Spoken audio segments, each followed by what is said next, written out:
Mr. Sunil Kanoria, Senior Vice President of ASSOCHAM, and I do believe finally ASSOCHAM will have a change. I believe for last 2 years you haven't had a change in the President. So maybe Rana can get some time to do his work back home in Bombay. Ms. Preeti Malhotra, I just met her today and I'm delighted that she's been working on as a company secretary on many initiatives related to corporate governance, good governance. Shri Pawan Kumar Vijay, I think must have been a tough job, but I'm glad that the way you explained the whole process, it does reflect that this was done very seriously, very judiciously. And the success of any award in the long run is only as good as the jury, as good as the process you follow in selecting the best and most deserving candidates for the awards. And I think on behalf of ASSOCHAM and all of us, I must also thank you. It must have taken a lot of pain and time, and I don't think ASSOCHAM would have paid them a dime for it. Shri D.S. Rawat, an old friend who has by now become an institution by himself for ASSOCHAM. All the award winners from the 4 very, very important and reputed companies that were conferred with the award today, the Excellence Award on Corporate Governance, friends from the media, ladies and gentlemen. I'm delighted that I got the opportunity to, in a way, inaugurate the Corporate Governance Awards that ASSOCHAM has initiated. I'm told it is the first time that you have the awards being given for good governance, for ethical practices in corporate governance. And in some sense, I see a deep meaning in today's occasion. While I do recall that CII was quite a bit involved in this original setting up of corporate governance structures and policy framework, but I would be delighted if more and more institutions start taking this message forward amongst their members, amongst society, and the message of corporate governance, the importance that it holds. If it can reach more and more people, I believe India can further progress much faster. While we may debate endlessly on what could have been the gains of GST if it was approved in Parliament in the last few days, and the potential spin-off benefits, the additional economic growth, 1.5%, some people say 2%. To my mind, ethical practices and good governance can possibly add as much to the Indian economy as GST could. If we as a nation take it upon ourselves that, as the Honorable Prime Minister used to say, "Main khaunga bhi nahi aur khane bhi nahi dunga." Similarly, if all of us were to take it upon ourselves that we are going to run our organizations with a degree of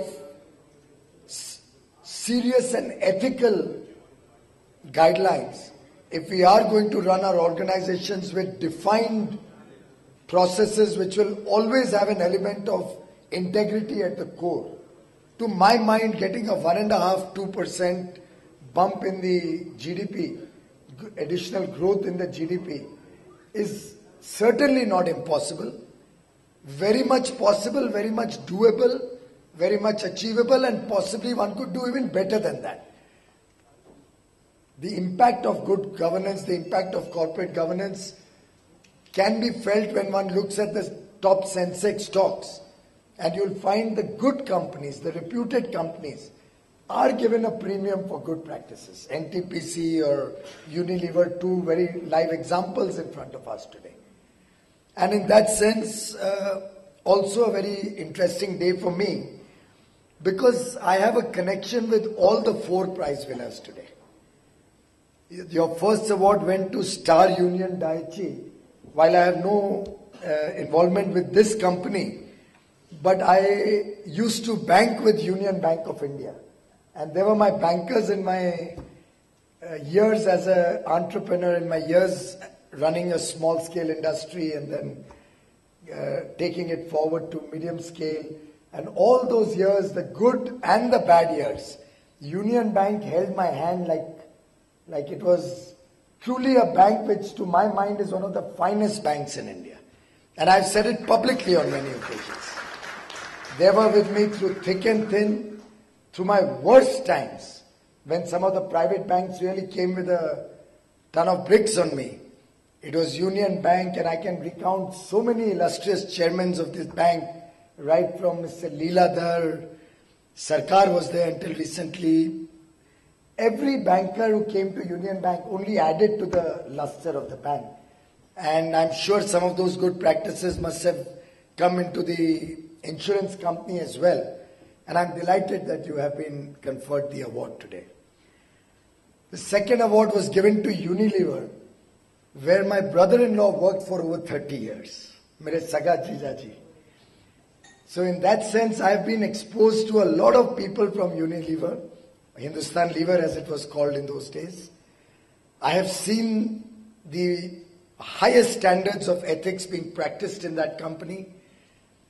Very often we used to talk in the family, we used to talk to my brother-in-law, and the way that company has structured its processes, the way the company's management works, the way every executive of that company, probably from Pune to managing director, is concerned about every rupee of that company as if it was his own. It's money from his own pocket that's being spent.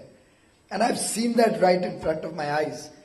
I have absolutely no hesitation in saying the jury has done a damn good job in selecting Unilever for that award. United Insurance Company, to my mind, I don't have very clear recollections, but either it was my Mediclaim policies. My company used to be insured by National Insurance, but I remember the United logo and the letterhead on policies. So it's either my Mediclaim or my vehicle insurance. I don't know which one. United Insurance has been doing for several years. Maybe I'll get back and check it out. And it's a delight to know that an insurance company which more often than not, wherever you go, you find people complaining, claims are not settled on time, insurance agents don't treat us well, etc., etc. My own personal experience, and I remember my first debate, my maiden speech as they call it in Parliament, and I spoke for 49 minutes in my maiden speech. After that, they changed the rules and they said even maiden speech won't have indefinite time. Because earlier the rules were in the House, the maiden speech of an MP, the chair would not stop and you could speak as long as you want. So it was only about a week since I had become an MP. And I was told that 2 days from now you have to open the debate on the fight between SEBI and the insurance regulator, IRDA. And I didn't know insurance from Adams. I had no clue what insurance is all about. I had never even looked at my own policies. So I remember those 48 hours I didn't sleep from the time Maya Singh ji told me you have to open this debate till I actually delivered my maiden speech on that dispute where I think all powers were sought to be given to IRDA for managing the mutual fund and investments of the insurance companies. And that's the first time I actually read my policies, my own policies, to prepare for that debate. And that's the time I realized how important a role the public sector insurance companies have been doing over the years. No reflection on Star Union Daiichi, but I realized how much I had been jilted by the private insurance companies over the last few years. This was somewhere in 2010. And from a votary of, and a very loud votary of privatization and encouraging the private sector, I remember in that debate, I almost sounded like a communist. But truly, I think the work done by the government insurance companies over the years has been exemplary. And while there may be individual complaints, there may be possible problems people have on their own personal accounts. And I'm sure you will continuously keep innovating and improving on that. But that's when I realized that aur kuch ho nahi ho, they don't cheat you at least. And that's a very important thing. In fact, it brings to mind my wife doesn't allow me to keep an FDR. And as a minister, you almost live on FDR interest. You certainly can't run a decent life on the salary you get as a minister. But she doesn't allow me to put it anywhere except State Bank of India. And no reflection again on the other banks, but it's the mindset of safety and security, and that you won't get jilted suddenly out of the way. And the fourth company that got the award is my very own NTPC, which I am looking as the world's most valuable energy company 4 years from now. So in some sense, the jury has either been partial to me,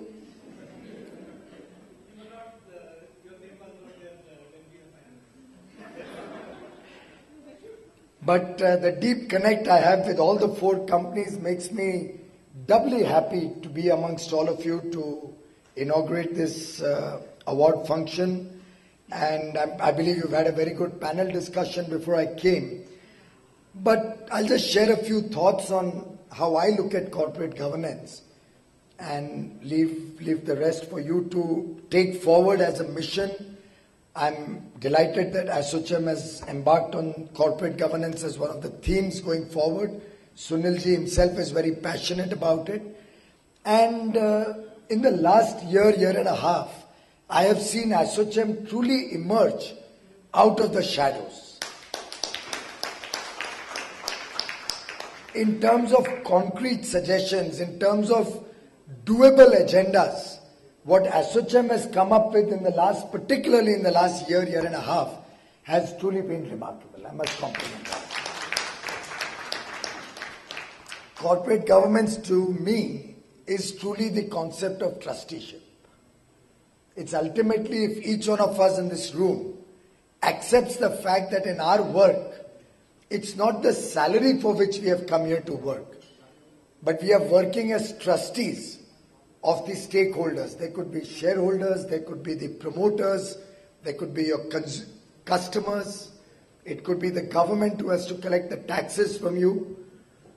You are basically a trustee of national wealth, even in the private sector. It's not, to my mind, the ownership of a company just doesn't make a difference. And I have consistently held this view over many years. Good governance has no relation to ownership pattern of the company. Whenever people say that because one company became a private company, it did well, while it was a public company, it couldn't do well, I think that's a misnomer. The entire decision whether a company is going to be run well or badly depends on vision and leadership. Good governance is all about vision and leadership. Ownership is secondary to that. Whether public sector or private sector. I mean, we've had private sector airlines failing a dime a dozen.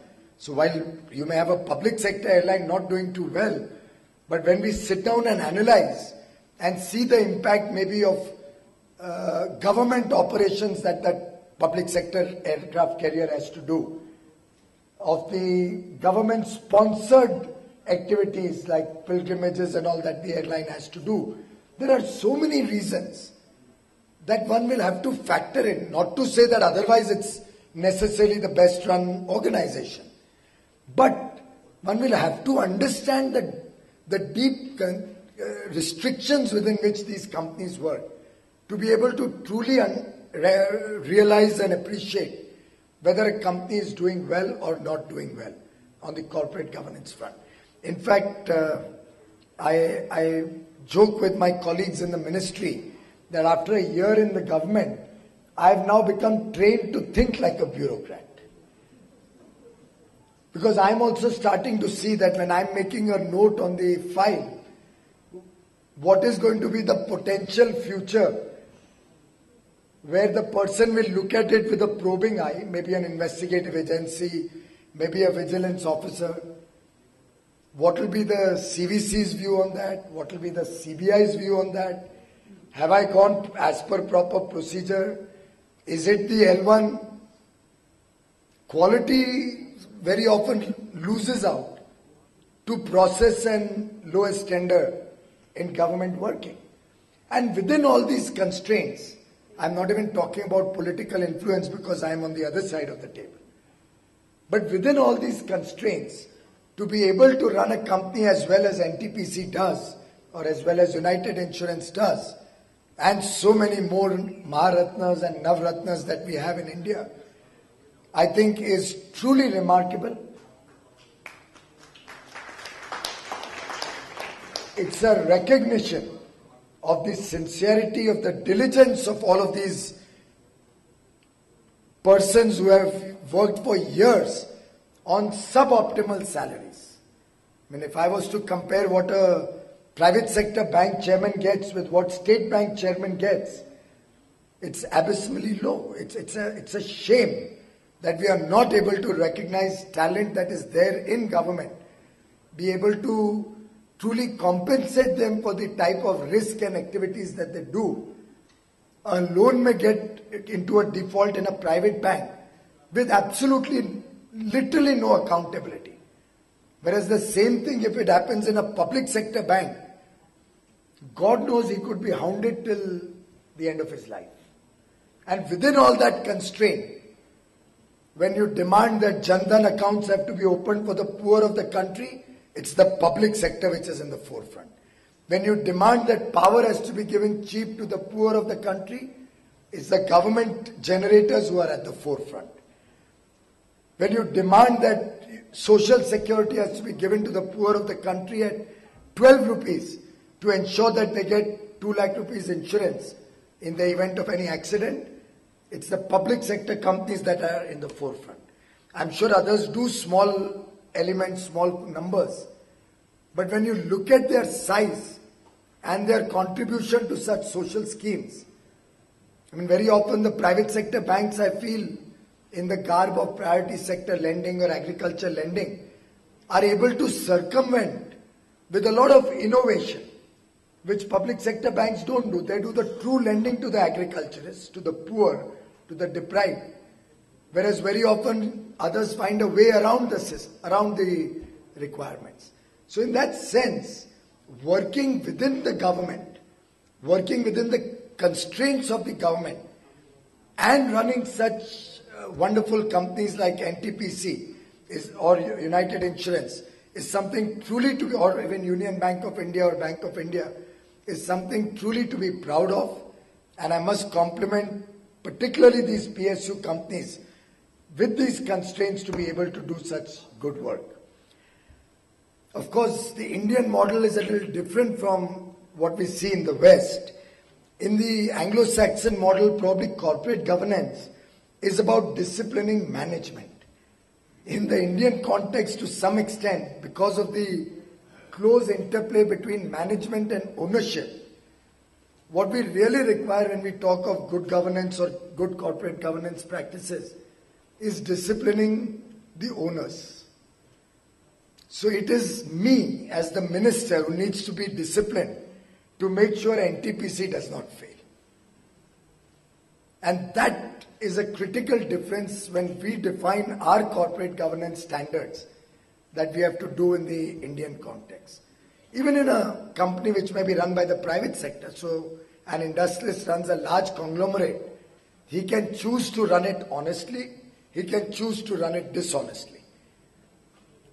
That will set the tone of the management down below. So really what we are looking at in India is first and foremost to discipline the owners of corporations, bring about the seriousness and the consciousness of good governance within the ownership first, and then percolate it down into the organization. But I'm delighted that in terms of minority shareholder protection, India has fared extremely well. As per the World Bank's ease of doing business survey, I'm given to understand India within 1 year, between 2014 and 2015, has moved from the 21st rank to the 7th rank in 1 year.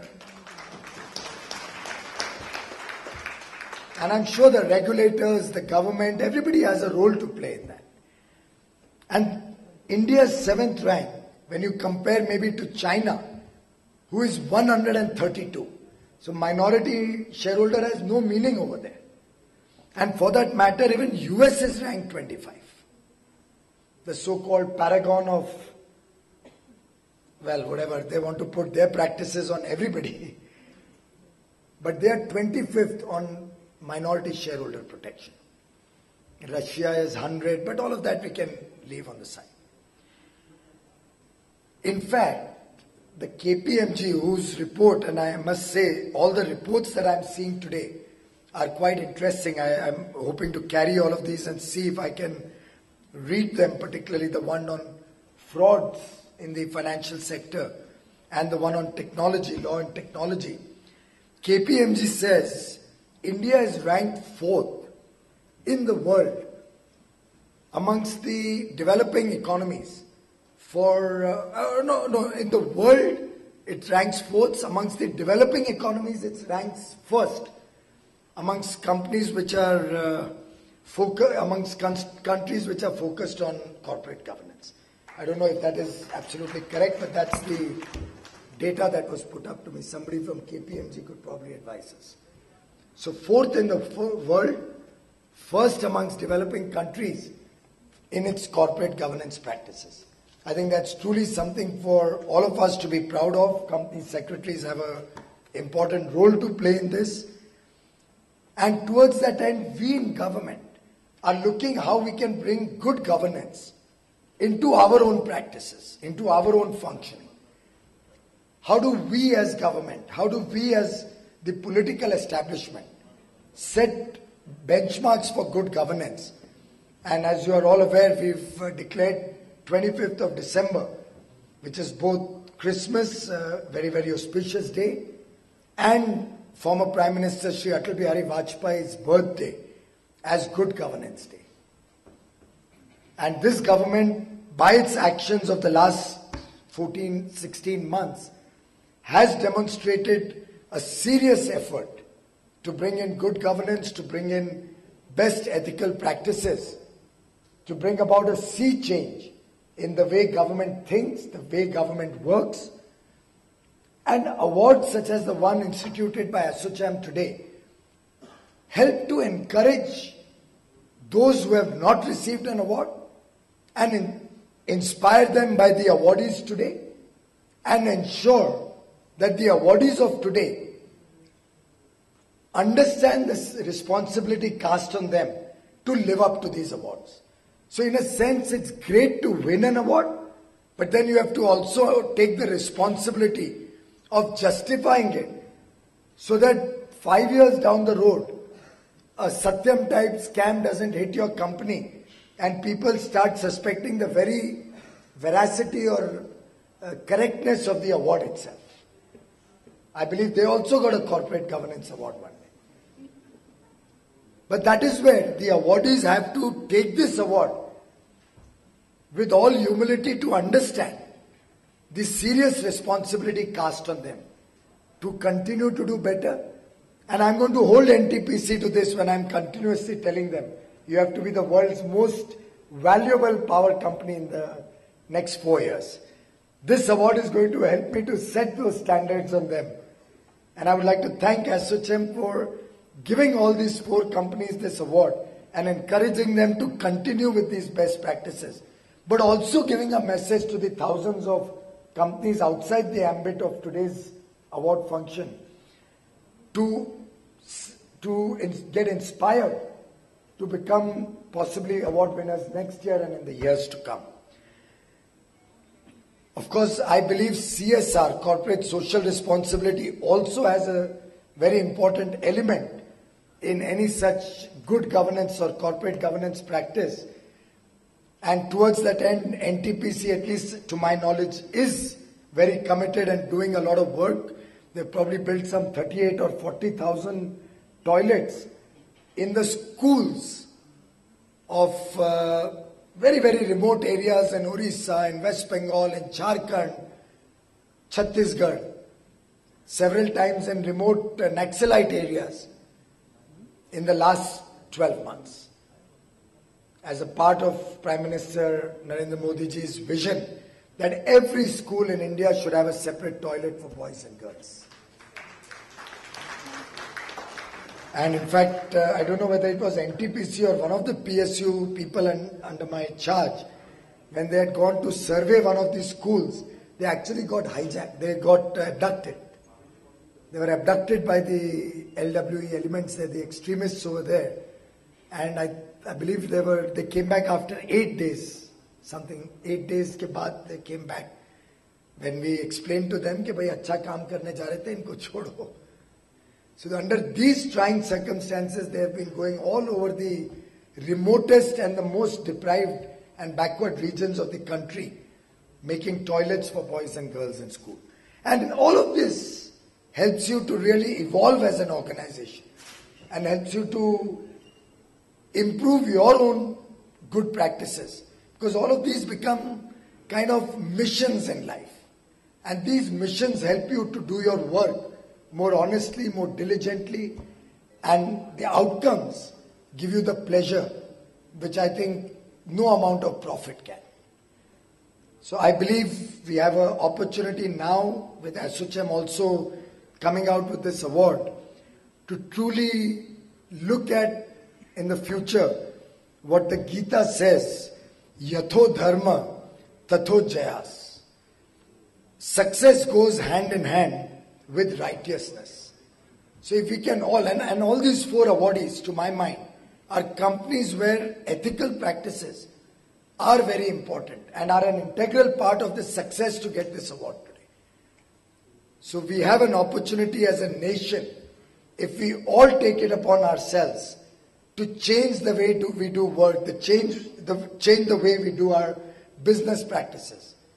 Maybe institutions like ASSOCHAM can actually expel companies which don't follow ethical practices. Maybe that could be a beginning. Maybe that could give a message.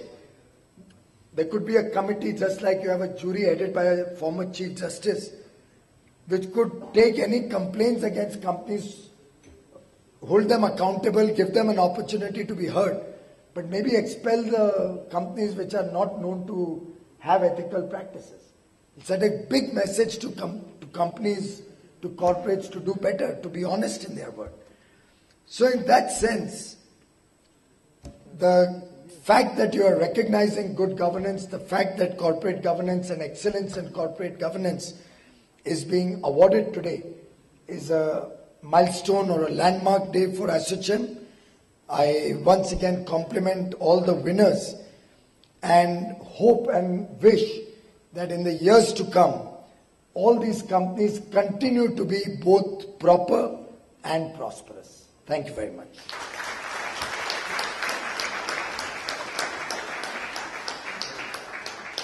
Thank you very much, Honorable Minister, for talking to all of us for that comprehensive address.